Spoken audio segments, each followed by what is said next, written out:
Buonasera e benvenuti al TG Sicilia, i titoli di questa edizione. Acqua e rifiuti, la Corte dei Conti bacchetta la Regione siciliana sui 2 servizi che si ripercuotono direttamente sui cittadini. Ai raggi X gli ultimi 25 anni di gestione, sul tavolo 2 dossier scottanti. Ad Agrigento finisce in dramma una serata in pizzeria, una moto investe una giovane che ora è in ospedale in gravi condizioni. Messina, la polizia indaga sull'aggressione sessuale a una quindicenne nella notte tra sabato e domenica. Al vaglio degli inquirenti il racconto della vittima e le immagini di videosorveglianza. La protesta No Ponte arriva sullo stretto a bordo delle feluche, le imbarcazioni per la pesca del pesce spada. Una migrante per ora in pieno travaglio in mezzo al mare, partorisce una bimba. Neonata e madre trasportate in elisoccorso stanno bene. Catania, ultra ottantenne sventa 2 truffe e fa arrestare 3 persone. La donna intuisce il raggiro e avvisa i familiari. Arresto, pensa la polizia. Musica, parole e grande partecipazione per Bruno Risas, protagonista alla Live Arena di Agrigento. Il cantautore ha infiammato il festival, il mito, con un concerto intenso e coinvolgente. E poi il calcio, l'infortunio del portiere rosanero Gomis, ne avrà almeno per 4 mesi. Serie C, nel prossimo fine settimana il primo turno della Coppa Italia con le siciliane tutte impegnate.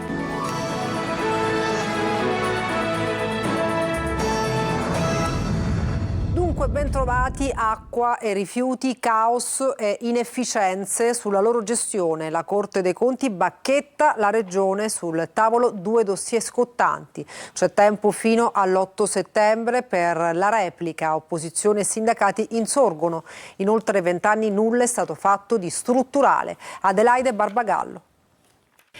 Acqua e rifiuti, arriva il duro attacco della Corte dei Conti che bacchetta la Regione siciliana sui 2 servizi che si ripercuotono direttamente sui cittadini. La Corte passa ai raggi X gli ultimi 25 anni di gestione, sottolineando ritardi negli interventi, gestione inefficiente, impianti obsoleti. 2 i dossier sul tavolo con un numero di contestazioni lunghissimo. Tanti dubbi sui termovalorizzatori in fase di appalto al costo di 400 milioni l'uno.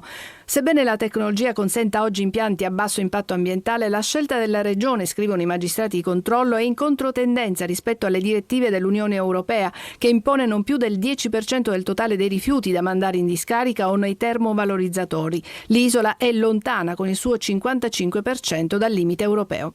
Il risultato è una Tari alle stelle con una media superiore a quella nazionale per famiglia, Catania in testa con i suoi 594 euro. Sulla gestione idrica, dei 45 grandi invasi artificiali ne sono attivi solo 38, 18 funzionanti a pieno regime, mentre 20 con dei limiti di riempimento. La Corte dei Conti parla di deficit di programmazione e carenza di manutenzione, un duro atto d'accusa. La Regione ha tempo fino all'8 settembre per presentare le sue controdeduzioni. L'opposizione spara zero, l'udienza sarà il momento della verità, dice Michele Catanzaro, capogruppo del PD all'Ars. La Corte dei Conti continua a certificare ciò che i siciliani vivono ogni giorno. Una Regione paralizzata, incapace di pianificare, gestire e garantire servizi essenziali. Anche CGIL, Fly Sicilia e Lega Ambiente puntano il dito. In oltre 20 anni sostengono nulla di strutturale è stato fatto. Stesse criticità, stessi disservizi, stesso abbandono. Una serata in pizzeria si è trasformata in un dramma ad Agrigento. Una moto ha investito una giovane donna che ora è in ospedale in gravi condizioni. Davide Sardo. Una cena in pizzeria si stava trasformando in una tragedia. In una serata che avrebbe dovuto essere di relax e tranquillità, nemmeno poter gustare una semplice pizza è sembrato sicuro. Nel quartiere di Villaggio Mosè ad Agrigento un incidente ha improvvisamente spezzato la serenità dei presenti. Ieri sera in Viale Leonardo Sciascia un giovane di 21 anni alla guida di una moto ha perso il controllo del mezzo. La moto si è schiantata contro l'arredo esterno di una pizzeria, travolgendo una ventenne di Agrigento che si trovava proprio lì vicino. La ragazza è stata investita in pieno e ha riportato diversi traumi. I soccorsi sono stati immediati. La giovane è stata trasportata in codice rosso all'ospedale San Giovanni di Dio, mentre anche il motociclista è rimasto ferito e ricoverato per le cure del caso. La violenza dell'impatto ha distrutto vasi, piante e parte dell'arredo esterno della pizzeria, lasciando dietro di sé una scena di grande confusione. Sul posto sono intervenuti gli agenti della stazione volante della questura che hanno messo in sicurezza l'area, raccolto raccolto testimonianze e avviato i rilievi per ricostruire la dinamica dell'incidente. Un episodio che desta preoccupazione. La sicurezza sulle strade resta una priorità, soprattutto in zone frequentate da pedoni e attività commerciali. Secondo l'osservatorio ASAPS, dall'inizio dell'anno in Italia sono morti 224 pedoni, la metà con più di 65 anni. Tra le regioni più colpite c'è il Lazio, seguito da Lombardia, Emilia-Romagna e la Sicilia con 18 decessi. A Messina raccolta dalla polizia la testimonianza della quindicenne vittima di un'aggressione sessuale nella notte tra sabato e domenica. Dalle sue parole e dalle immagini di videosorveglianza si spera di risalire all'autore dell'aggressione. Francesco Triolo. Il racconto della quindicenne vittima dell'aggressione sessuale nella notte tra sabato e domenica a Messina sarà fondamentale per ricostruire quanto avvenuto in una via adiacente alla centrale Piazza Cheroli. La giovane, durante un colloquio protetto in ospedale con il supporto di uno psicologo, ha parlato ieri sera con gli agenti della squadra mobile. Il suo stato emotivo è ancora molto fragile, scossa da quanto avvenuto. Quanto detto agli agenti fa parte di un verbale segretato che la squadra mobile ha inviato a 2 procure, quella ordinaria e quella per i minori, che hanno aperto 2 fascicoli d'inchiesta in questo momento separati. Dalle sue parole, gli investigatori contavano di avere indizi non solo sull'identità dell'aggressore, se lo conoscesse o meno, ma anche sul luogo dove tutto è avvenuto. Nella giornata di ieri, infatti, i poliziotti hanno acquisito decine di schede delle telecamere di videosorveglianza della zona, ma con le indicazioni della giovane potranno concentrarsi su quelle vie dove sarebbe avvenuta la violenza e andare a ritroso per risalire all'identità per adesso sconosciuta dell'aggressore. Sulla vicenda è intervenuto anche il garante dei diritti dell'infanzia e dell'adolescenza del comune, Giovanni Amante, che si è detto attonito e ridotto al silenzio. Un gravissimo atto che ha colpito tutti, nessuno escluso, un fatto che ha portato dolore in ogni casa, perché ha detto: siamo tutti sempre preoccupati per la tutela e il benessere dei nostri ragazzi. La protesta No Ponte arriva sullo stretto a bordo delle feluche, le imbarcazioni per la pesca del pesce spada. Francesco Triolo. La risposta alla feluca leghista di Salvini, quella che faceva bella mostra di sé con tanto di bandiera padana quando il vice premier ha festeggiato proprio a Torrefaro l'ok del CIPES al ponte. Quell'immagine ha scatenato le proteste e l'indignazione dei contrari al ponte e di chi a bordo di quelle imbarcazioni solca lo stretto per la pesca del pesce spada, considerata un patrimonio culturale messinese. L'immagine della feluca leghista aveva diviso la comunità dei pescatori dello stretto, così è nata la risposta, la protesta delle 4 feluche che si sono radunate nel punto di mare di fronte al quale dovrebbe essere costruito il pilone sul lato siciliano. Torrefaro, 4 barche con la bandiera No Ponte e centinaia di persone che si sono riunite via mare per poi unirsi alla protesta delle feluche. È la seconda protesta dopo il corteo di sabato scorso contro il progetto del ponte sullo stretto. Gli organizzatori hanno spiegato che questa iniziativa è un atto di resistenza culturale ed ambientale per dire che lo stretto non è un corridoio di traffico, ma è un ecosistema unico da tutelare. Squadre della Forestale impegnate per ore questo pomeriggio per contenere il rogo che ha interessato un'area di pregio del Parco dell'Etna tra Milo e Lingua Glossa. A rischio un'area boschiva e alcuni agriturismi, uno dei quali è stato lambito dal fuoco. Per spegnere le fiamme in azione anche 2 elicotteri. E cambiamo argomento. Per ore in mezzo al mare, in pieno travaglio, una naufraga incinta viene finalmente soccorsa e trasportata in elisoccorso all'ospedale di Trapani. Eseguito il parto cesareo d'urgenza. Adesso mamma e bimbo stanno bene. Laura Spanò. Il lungo travaglio, la disperazione in mezzo al mare e una bimba in arrivo in balia delle onde del Mediterraneo, ore di attesa lunghissime quando finalmente la donna viene prelevata da un elicottero partito da Lampedusa destinazione Trapani. Per 4 ore il personale medico di Sea-Watch ha assistito madre in nascitura a rischio soffocamento per una grave e rara complicanza sopraggiunta durante il parto. Il racconto delle ONG seguito dalle parole dei medici del Sant'Antonio Abate di Trapani. La donna sta bene, eppure la bimba. Il fiocco rosa al reparto di ostetricia e ginecologia con l'equipe del dottore Iannone che ha eseguito un taglio cesareo urgente. Fatima adesso è mamma e la bimba, che pesa 3,4 kg, sta bene. Entrambe vengono seguite dai medici dell'ospedale. Una storia a lieto fine iniziata con una mamma che, pur nella gravità della situazione, ha deciso di intraprendere un viaggio rischioso a bordo di un natante in cerca di libertà e di una vita migliore da offrire alla sua bimba. Attraversando quel Mediterraneo che per una volta è tornato a unire popoli, non a interpretare la parte del cimitero di uomini. L'allarme sulle condizioni critiche della donna era scattato nel tardo pomeriggio di lunedì dalla nave della Sea-Watch che aveva effettuato il soccorso del gruppo di migranti. Catania, un ultra ottantenne sventa 2 truffe e fa arrestare 3 persone. La donna intuisce il raggiro ed avvisa i familiari. Arresto ci pensa la polizia. Tonino De Mana. 2 tentativi di truffa, 3 arresti. Merito della polizia, ma soprattutto di un'arzilla anziana catanese lucida a tal punto di sventare l'ennesimo raggiro, consentendo agli agenti di intervenire e far arrestare il criminale di turno. È andata decisamente male ad un 51enne napoletano che aveva preso di mira una 81enne di Catania, spacciandosi per appartenente alle forze dell'ordine. Dopo aver contattato al telefono la donna, riferendo che il figlio aveva causato un grave incidente stradale nel quale era rimasta ferita una bambina, il truffatore aveva chiesto un'importante somma in denaro o in alternativa preziosi da consegnare ad un uomo che da lì a poco si sarebbe recato a casa sua. Insospettita l'anziana, che in passato aveva fatto arrestare 2 giovani, ha subito mandato un messaggio alla figlia chiedendo di avvisare le forze dell'ordine. Prontamente intervenuta la polizia si è presentata nell'abitazione della donna, dove nel frattempo il truffatore si era recato per riscuotere denaro e gioielli. Il 51enne è stato arrestato e posto ai domiciliari con braccialetto elettronico. Per l'anziana catanese gli elogi della polizia per la preziosa collaborazione. Per tutti gli altri la solita raccomandazione: occhio alle truffe e ai malintenzionati. A Catania oggi si festeggia Sant'Euplio, il martire, compatrono con Sant'Agata della città etnea. Celebrazioni in cattedrale, nella cripta dedicata al santo, la benedizione con il braccio reliquiario. La sua festa precede i festeggiamenti di metà agosto di Sant'Agata, che Antenna Sicilia e Telecolor trasmetteranno in diretta. Il servizio di Adelaide Barbagallo.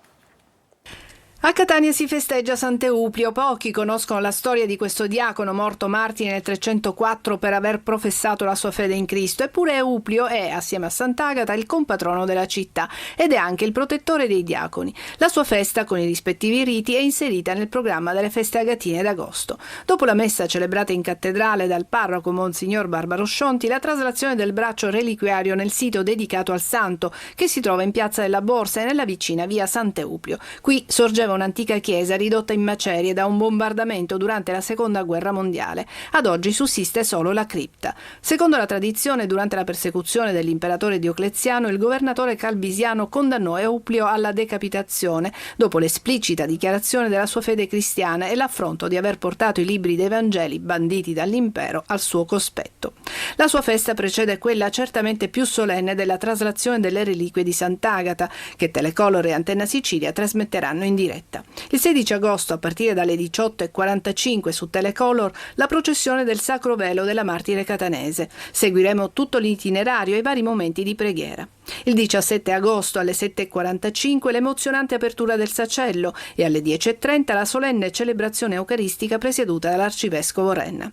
La sera la diretta a partire dalle 19:45 sarà su Antenna Sicilia, con tutta la suggestiva processione delle reliquie di Sant'Agata sino all'atteso messaggio dell'arcivescovo alla città e l'annuncio delle celebrazioni per il giubileo agatino del 900° anniversario della traslazione delle reliquie.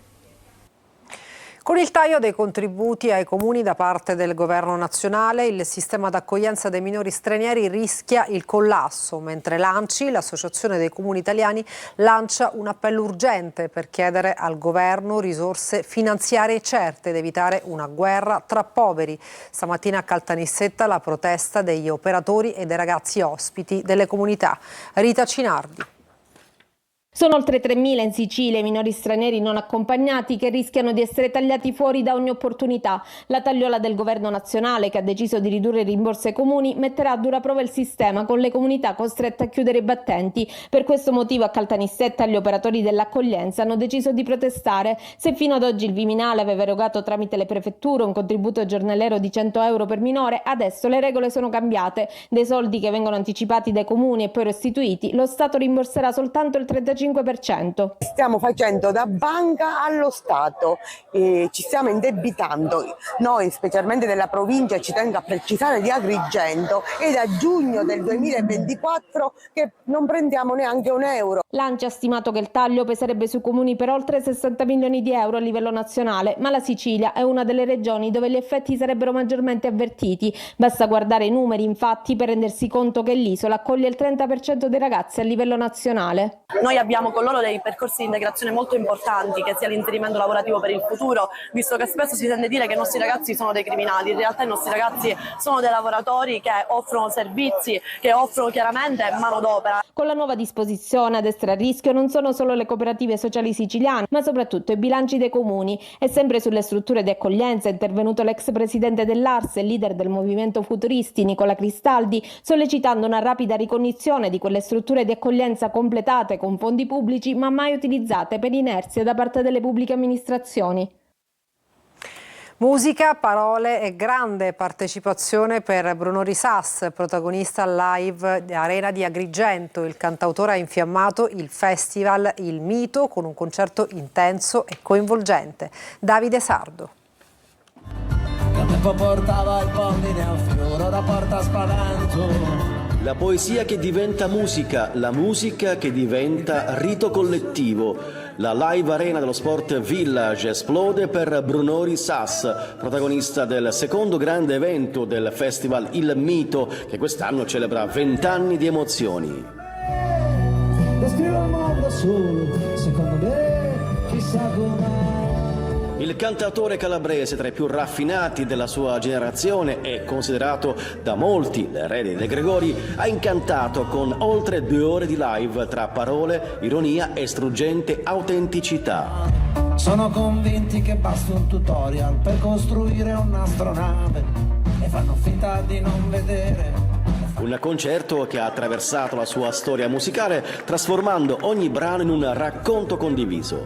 La chiudo a chiave col chiavistello, quando ho temuto per la mia vita, seduto su un autobus di Milano. Musica d'autore, emozioni vere, un pubblico travolto e grato.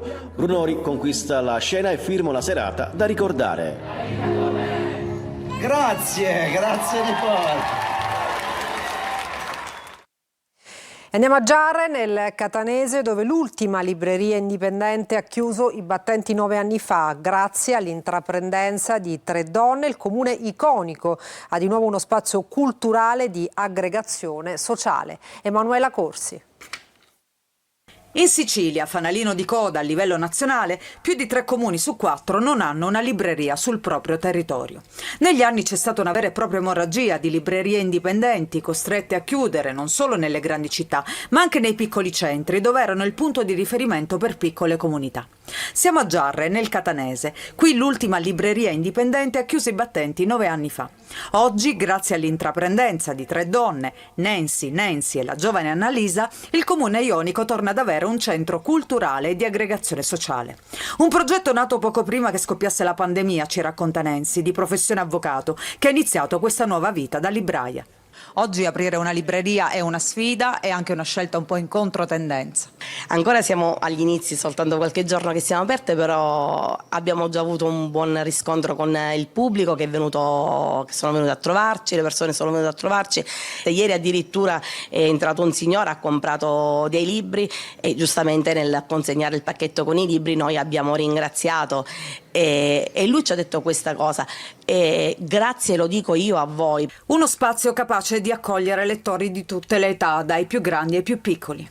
I bambini, ci lamentiamo che si legge poco, partiamo da loro. In un mondo sempre più frenetico e tecnologico, fatto di post e social, tutti dovrebbero riscoprire il piacere di leggere un libro. Leggere è importante e qui non voglio andare per luoghi comuni a dire leggere ti rende libero, ma è vero. Leggere ti rende una persona pensante, ma è vero. Sono luoghi comuni, ma sono assolutamente veri. E adesso una pausa, tra poco il calcio.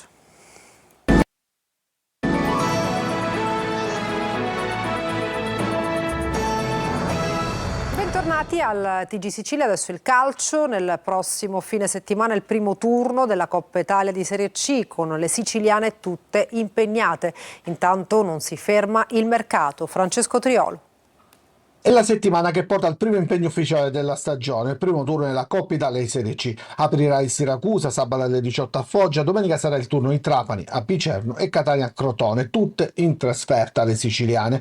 Tappe d'avvicinamento diverse, quindi il Catania deve inserire in gruppo i due nuovi arrivati, il trequartista d'ausilio e il centrocampista Loi. Saranno loro gli osservati speciali della settimana per il tecnico toscano, che guarda anche all'infermeria. Lo staff medico è al lavoro per recuperare gli acciaccati di Tacchio, Rolfini e stop, e soprattutto sull'ultimo conta l'allenatore in vista della gara di Coppa. Sul mercato dovranno arrivare ancora un paio di giocatori, ma la sensazione è che la società non abbia fretta, piuttosto l'interesse a scegliere al meglio. Il Trapani invece continua i suoi movimenti in uscita. Per sfoltire la rosa, dopo l'addio di Liotti andato alla Casertana, si attende di sbloccare la situazione legata a Luca Verna ed Erling Segberg, i due centrocampisti anche loro in uscita. Lavora in entrata invece il Siracusa. Il direttore sportivo Antonello Laneri ha messo le mani sul trequartista Luan Capanni, svincolato dopo l'anno a Latina, che dovrebbe presto legarsi agli azzurri. La squadra, allenata da Marco Turati, intanto ha ripreso ieri la preparazione in vista proprio del match di Coppa Italia di sabato prossimo a Foggia. Tegola Gomis per il Palermo, il portiere si infortuna e ne avrà almeno per 4 mesi. Rosanero alla ricerca di un nuovo estremo difensore. Marco Cullà. Almeno 4 mesi di stop, e questa è la diagnosi al momento che riguarda il portiere del Palermo, Alfredo Gomis, infortunatosi in occasione dell'amichevole contro il Manchester City. Sfortunato l'estremo difensore rosanero, che era riuscito a convincere Inzaghi ad essere titolare. Anche l'anno scorso è andata così. E adesso per il Palermo è caccia ad un nuovo portiere. Per il rosanero si fa in salita la pista che porta a Klinsmann. L'opzione più accreditata che avrebbe voluto il portiere del Cesena rosanero era quella dello scambio proprio con Gomis, chiaramente tramontato alla luce dell'infortunio. Il club di Viale del Fante potrebbe andare all'assalto di Semper, portiere croato del Pisa, che Inzaghi conosce bene. Pista aperta anche per Gollini, ormai fuori dal progetto di Gasperini alla Roma e voglioso di riscatto, di rilanciarsi. Il club giallorosso, per favorire la trattativa, sarebbe disposto a collaborare, anche contribuendo al pagamento dell'ingaggio dell'estremo difensore. La squadra intanto lavora per la gara di Coppa Italia di sabato a Cremona, il primo vero impegno ufficiale per i siciliani. E adesso una pausa, tra poco per altri aggiornamenti.